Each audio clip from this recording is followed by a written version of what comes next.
Assalamualaikum warahmatullahi wabarakatuh. Waalaikumsalam warahmatullahi wabarakatuh. Bismillahirrahmanirrahim. Alhamdulillahi rabbil alamin. Wassalatu wassalamu ala asyrafil anbiya'i wal mursalin, imamil muttaqin, sayyidil ghurril muhajjalin, sayyidina wa maulana Muhammadin wa ala alihi wa ashabihil mujahidin at-tahirin, amma ba'du. Saudara-saudara kaum muslimin rahimakumullah. Jadi akibat dari pergaulan bebas, free sex ini, bahaya yang pertama tadi itu, hilangnya ketentraman dalam hidup. Mungkin orang lain tidak tahu, hansip nggak lihat, orang tua bisa kita bohongin, tapi ketentraman, was-was, apalagi kalau kita merasa bahwa ini akan menimbulkan satu akibat, entah dalam bentuk nantinya terjadi kehamilan, si laki-laki juga tidak tenang, khawatir kalau nanti dituntut, si perempuan juga setelah melakukan pergaulan bebas itu hilang ketentraman hidupnya. Apalagi kalau dia harus kehilangan sesuatu yang sangat berharga dalam kehidupannya, kegadisan katakanlah, keperawanan katakanlah begitu, sesuatu yang semestinya dijaga dan dijunjung tinggi. Tapi kadang-kadang memang cinta, inilah yang namanya cinta, sehingga cinta itu katanya buta. Kalau sudah buta, apa saja terasa jadi indah, apa saja diserahkan. Akibatnya mahkota yang paling berharga sering hancur berantakan sebelum pada waktunya. Akhirnya ketentramannya hilang, hidupnya gundah, gelisah. Pada mulanya memang dia tidak merasa cerah, segalanya menjanjikan dan menyanyikan keindahan. Tapi setelah proses pergaulan itu terjadi, dia kehilangan kegadisannya, si pemuda resah, si gadis pun gelisah. Apa yang dia tunggu? Jangan-jangan, nah, jangan-jangan, jangan-jangan. Ini biasanya tanggal segini sudah keluar, ini kau belum. Waduh, jangan-jangan, jangan-jangan. Makin merana lah dia. Tidak ada lagi ketentraman dalam hidupnya. Akibatnya kegelisahan itu lalu tumbuh dalam hidupnya. Kerjanya tiap hari hanya termanggu-manggu, menunggu dan menunggu dari waktu ke waktu. Tapi yang ditunggu tak mau tahu. Akan bicara lidahnya terasa keluh, sedang waktu terus berlalu. Hatinya terasa pilu, bagai diiris dengan sembilu. Mau keluar rasanya malu. Salah elu.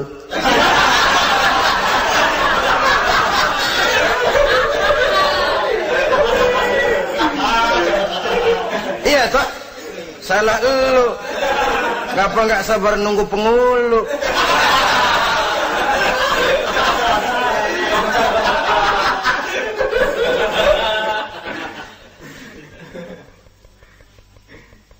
Bacalah surat-surat kabar berapa banyak sudah gadis-gadis bergelimpangan jadi korban. Berapa banyak sudah bayi-bayi yang lahir ke dunia ini tanpa tahu kemana dia harus memanggil bapak. Apakah deretan jumlah korban ini masih harus terus bertambah dan bertambah? Dengan dalih modernisasi, dengan dalih kemajuan zaman, dengan dalih kebebasan pergaulan, dengan dalih emansipasi. Lalu menginjak moral yang seharusnya kita junjung tinggi-tinggi. Sampai kemudian merendahkan harga diri kita sebagai manusia. Hilangnya ketentraman dalam hidup. Bahaya yang kedua dari pergaulan bebas ini, berjangkitnya penyakit kelamin. Penyakit yang saudara-saudara tentu tahu, tidak tanggung-tanggung, raja namanya. Raja singa. Barangkali sekarang sudah ada suntikan penisilin, boleh jadi Barangkali sudah ada pil KB yang bisa mengatur saat-saat orang melakukan, saat orang bisa menstruasi, boleh jadi. Tapi alat-alat itu memang kalau disalahgunakan bisa merangsang terjadinya pergaulan bebas. Terjadinya penyakit kelamin. Pada lain segi, saudara lihat saja, sering dicontohkan, kalau pagi-pagi PLN bikin pengumuman, nanti malam listrik akan mati total seluruh kota. Wah, tahu kita, ini nanti malam listrik bakalan mati. Pagi-pagi sudah beli baterai kita, masukin batu baterai ke dalam baterai. Dari pagi sampai sore itu baterai kita sorotin terus, padahal masih siang. Apa yang terjadi? Nanti maghrib datang, malam tiba, nyorot lagi, udah soak batunya. Kenapa? Lantaran dari pagi sepanjang siang disorotin terus, belum waktunya baterai nyempret terus. Begitu malam udah soak, nggak terang lagi. Sama saja kita juga begitu. Belum nikah dipakai terus, mumpung masih siang nyorot terus baterai. Itu nanti kalau sudah malam masuk pintu pernikahan, baterai bisa soak. Mau nyorot lagi lah, remeng-remeng. Udah nggak punya daya begitu masuk pintu pernikahan, cuma celam-celam doang.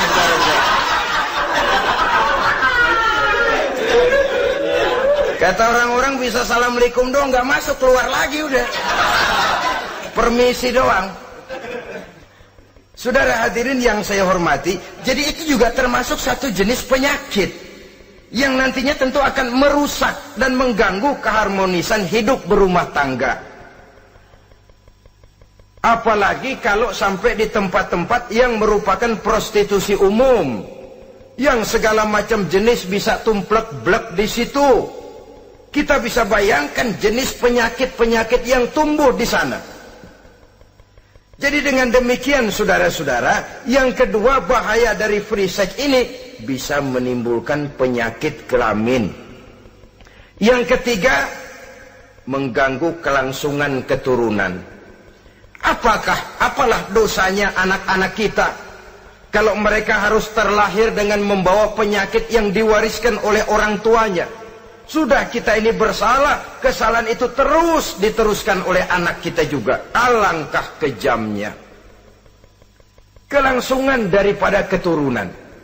Sehingga dengan demikian saudara-saudara, kalau Islam memberikan pintu legitimasi lewat aturan yang disebut pernikahan atau perkawinan, maka itu memang untuk kepentingan dari kemanfaatan manusia itu sendiri.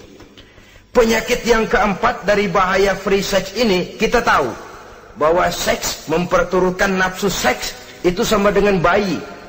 Bayi kalau nggak disapi, saudara-saudara, disapih ya, diberhentiin nyusu, itu sampai SMP SMA juga ngempeng terus dia. Kadang-kadang seorang ibu kan berat, aduh anak saya mau disapih, kasihan.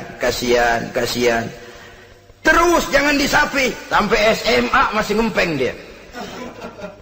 Nafsu begitu, kalau diperturutkan, tidak diblokir, ya terus dan terus. Umumnya nggak ada orang yang nggak ketagihan kalau sudah melakukan hubungan seksual. Sehingga ada orang terlambat nikah, ketika ditanya bagaimana kamu nikah, nyesel kenapa? Kalau tahu enak dari dulu aja.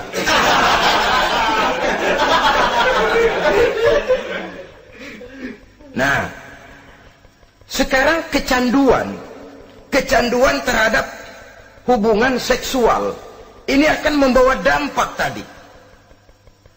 Pertama, dia lari ke tempat prostitusi kalau ada uang. Andai kata pun dia kaya, ini jelas mengganggu ekonomi rumah tangganya, setidaknya ekonomi keluarganya. Kalau dia tidak termasuk orang kaya, dia bisa melakukan perbuatan negatif. Sepatunya dia jual dulu, celananya digade dulu, Nah, ini apalah gue ngebut banget nih.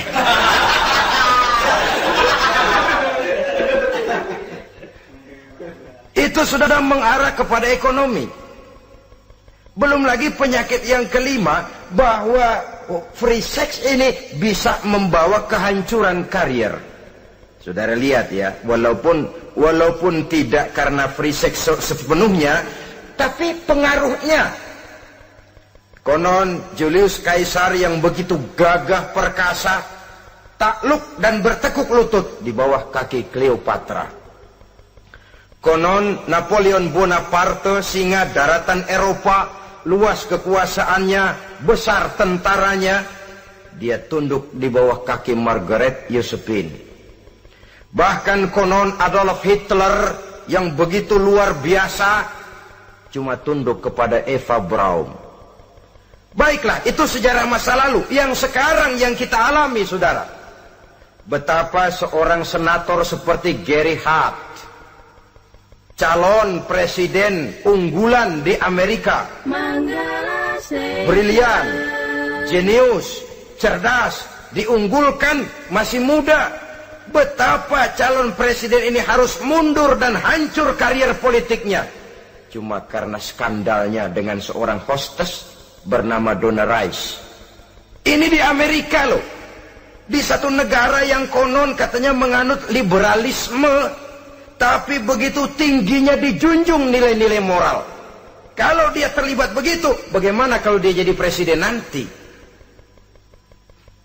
Bahkan paling belakang, saudara-saudara, John Tower yang oleh Presiden Bush dicalonkan menjadi Menteri Pertahanan terpaksa ditolak oleh Senat.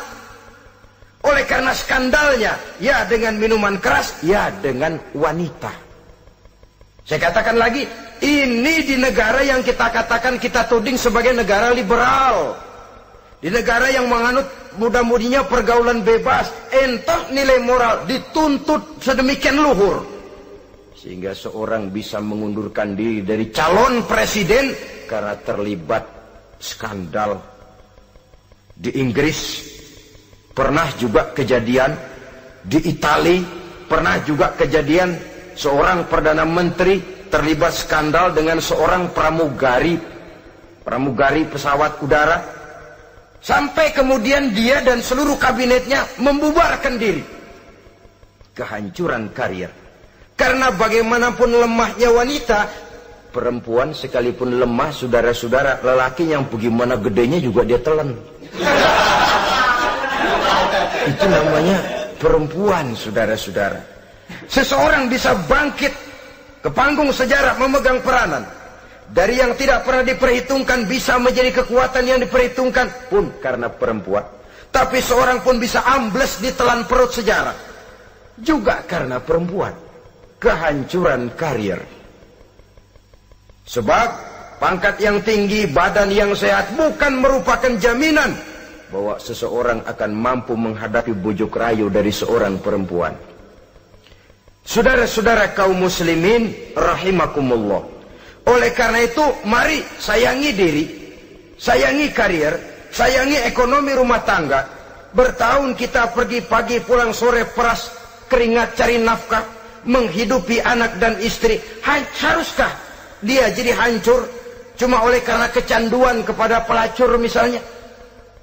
Memang yang namanya pelacur tentu saja memikat, mempedaya, mempesona.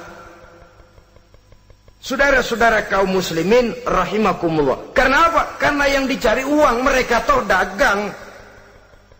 Taktik orang dagang tentu harus mampu memikat pembeli. Jangan lalu merasa senang. Waduh, ini malam mujur banget nih. Ngapa? Dapat yang banyak banget sama gue. Waduh, ramah lagi orangnya. Udah endah aja udah. Ya wajar saja, namanya orang dagang. Sehingga orang-orang tua dulu punya pepatah, kalau Anda termasuk orang yang jarang senyum, jangan jadi pedagang. Pedagang manyun mulu, siapa yang betah beli? Itu kan termasuk psychology of salesman. Memang caranya orang dagang yang mesti begitu. Dia membujuk, dia merayu, dia mempedaya, dia mempesona. jatuh kita ke kerayuannya, sulit untuk bangkit kembali. Karena itu, jangan dibiasakan. Yang sudah terlanjur, tidak ada terlambat untuk menarik diri. Adalah lebih baik kita gila dulu baru benar, daripada benar dulu baru jadi orang gila. Kalau orang gila mau benar, ini gampang ngaturnya. Tapi sudah benar, lalu gila. Ini repot, saudara-saudara. Dibilangin apa-apa, dia pernah jadi orang benar. Lebih baik kita memulai hidup ini dengan lembaran kelabu. Kalau pada akhirnya kita bisa mengganti dengan lembaran-lembaran putih, daripada kita mulai dengan lembaran putih kalau akhirnya jadi kelabu. Yang paling baik tentu putih sejak lembaran pertama sampai kepada lembaran terakhirnya. Saudara-saudara kaum muslimin rahimakumullah. Lalu selain zina, apa penyimpangan-penyimpangan seksual itu? Ya, penyimpangan yang umum yang tidak dilakukan oleh sepasang suami istri dinamakanlah dia dengan zina. Tapi kadang orang mencari jalan lain untuk menyalurkan insting seksualnya itu. Ada misalnya dia puasa emang kagak doyan, mudek seharian kagak makan, capek. Olahraga ndak suka olahraga. Sementara tegangannya tegangan tinggi. Baca buku yang parno seneng.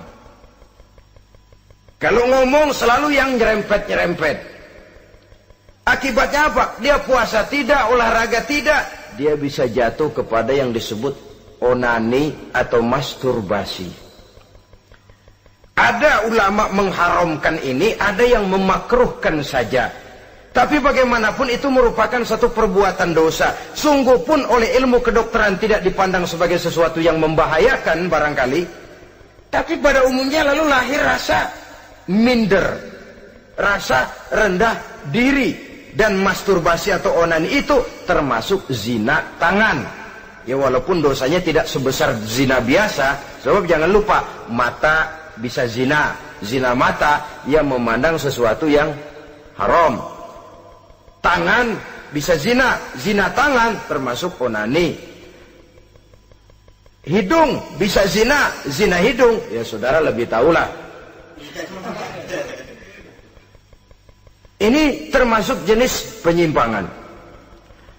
Atau kemudian ada lagi jenis lain.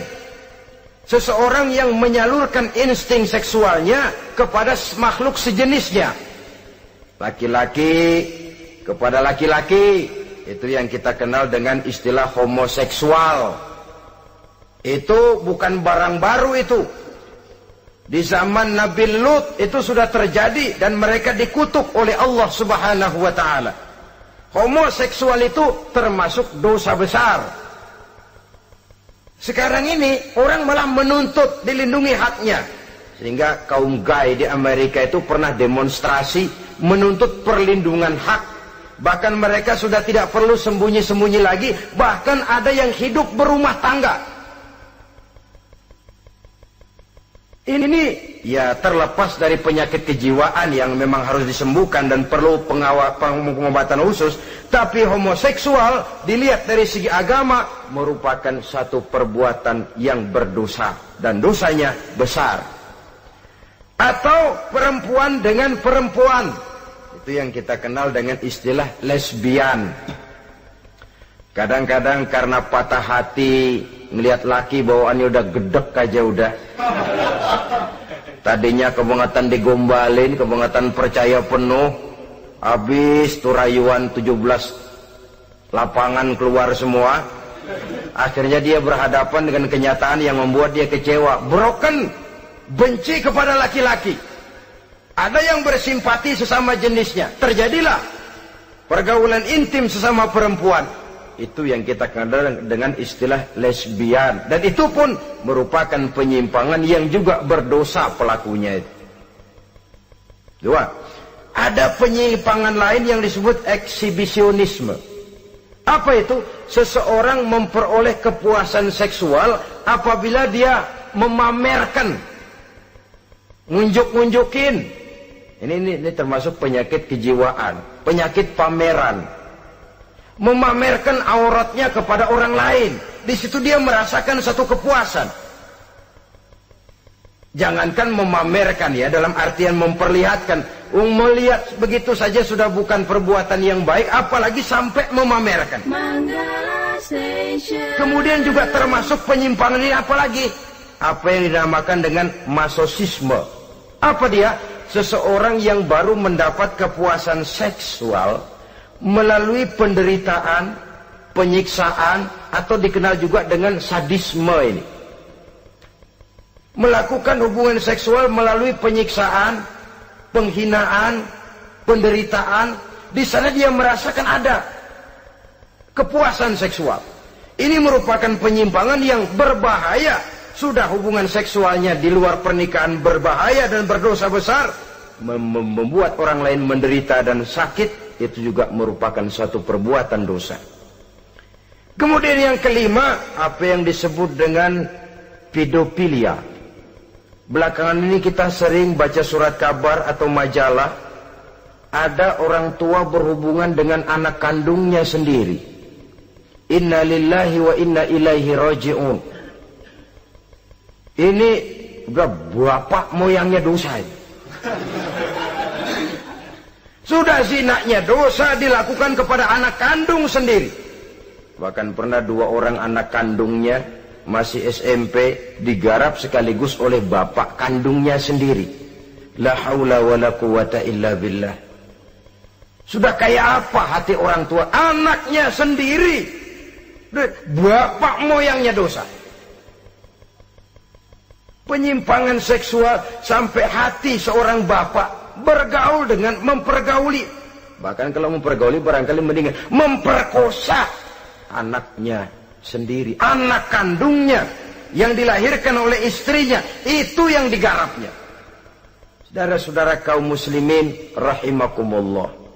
Begitulah memang makin maju zaman, makin canggih teknologi, makin canggih juga kriminalitas di dalam dunia ini. Namun seperti kita maklum, polisi punya satu teori.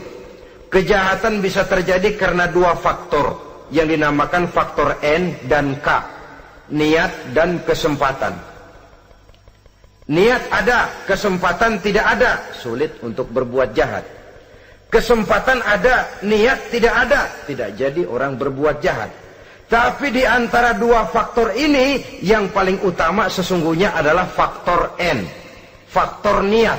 Kalau niat sudah kuat, kesempatan bisa diciptakan, waktu bisa ditunggu, momen bisa dinantikan. Tapi kalau niat yang tidak ada, bagaimanapun banyak kesempatan, kita tidak akan mungkin untuk bisa melakukan kejahatan karena faktor niat itu yang tidak ada. Oleh karena itu agama mengajarkan, ala inna fil jasadi mudghah, iza solahat solahal jasadu kulluh, wa iza fasadat fasadal jasad kulluh, ala wahiyal qalbu. Ketahuilah bahwa dalam tubuh manusia ada segumpal daging. Jikalau daging itu baik, seluruh tubuh akan menjadi baik. Jikalau daging itu rusak, seluruh tubuh akan menjadi rusak. Ala wahiyal qalbu, ketahuilah bahwa daging itu tidak lain adalah hati. Jadi kalau tubuh manusia ibarat satu kerajaan besar, yang menjadi raja adalah hati. Seluruh anggota badan yang lain merupakan prajurit yang hanya tunduk kepada komando sang hati. Bila hati baik, seluruh anggota tubuh dan panca indera akan menjadi baik. Tapi bila hati rusak, maka seluruh anggota tubuh akan melakukan kerusakan. Tangan akan melakukan kerusakan. Kaki akan berjalan ke tempat yang rusak. Lidah akan membicarakan yang rusak. Mata akan memandang yang rusak. Telinga akan mendengar yang rusak.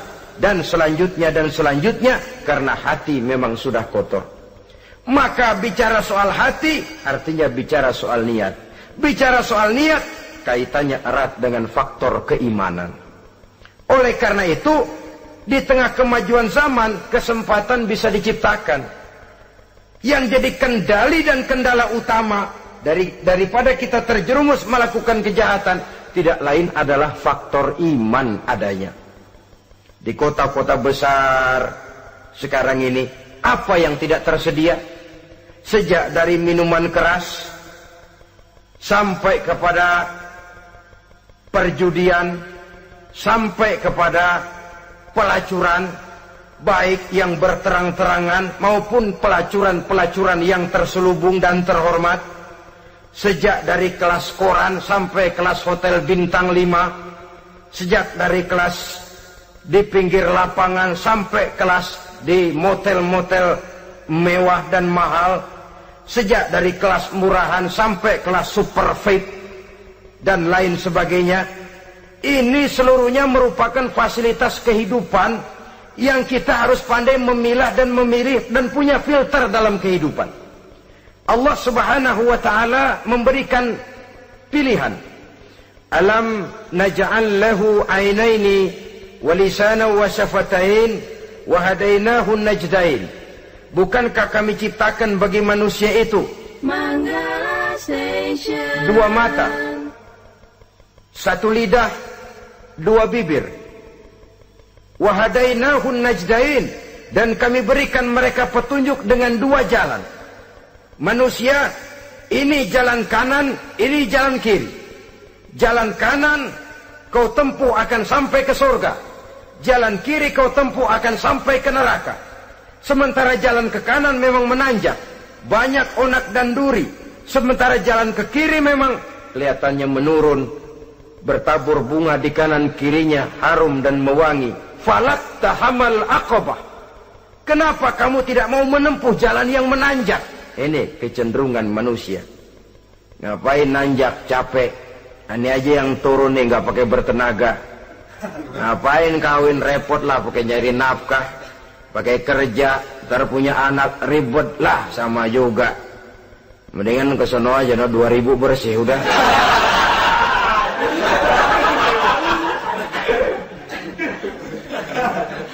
Falak tahammal aqabah. Mengapa kamu tidak mau menempuh jalan yang nampaknya menanjak ini, padahal di ujungnya menanti pancaran sinar kebahagiaan? Kau turuni jalan yang kelihatannya menurun ini, padahal di bawahnya menunggu jurang kehancuran yang sangat teramat dalam. Saudara-saudara kaum muslimin rahimakumullah. Dengan demikian, apabila Islam melarang manusia dengan larangan yang keras, jangan terjebak dalam pergaulan bebas, jangan berendam di dalam free sex, sesungguhnya adalah untuk kepentingan daripada manusia itu sendiri. Untuk martabatnya sebagai makhluk yang mulia tetap terjaga, ketenangan dan ketentraman hidupnya tetap terpelihara, jauh dari segala macam penyakit kelamin yang bisa membahayakan dirinya dan keturunannya, membawa kemantapan dan kemapanan di dalam ekonomi, dan juga jenjang karier yang dititinya, jenjang karier yang ditempuhnya. Taruh kata tidak menanjak, tapi juga tidak menurun. Sekurangnya dia bisa mempertahankan apa yang sudah diperolehnya itu. Ad-dunya mata' wa khairu mata'iha al-mar'atus salihah. Dunia ini memang kesenangan, mata', perhiasan, dan perhiasan yang baik adalah perempuan yang soleh. Perempuan yang soleh yang tidak hanya memberikan kenikmatan jasmani, tapi juga memberikan ketentraman rohani, yang diikat dengan satu tali formal yang dinamakan dengan pernikahan atau perkawinan. Sah baik menurut agama juga menurut negara. Kita bisa menikmati kecenderungan insting seksual tadi dalam satu nada yang tenang, aman, tentram, memberikan kebahagiaan, kepuasan zahir dan batin. Tapi kalau jalan pintas yang kita tempuh, potong kompas yang kita pilih, kita lebih suka jajan, lebih suka ngeteng, nikah kan berat, bayar mas kawin, bawa uang belanja segala macam. Iya, tapi sekaligus setelah itu saudara boleh pakai seumur hidup, asal masih ada napasnya masih bisa dipakai.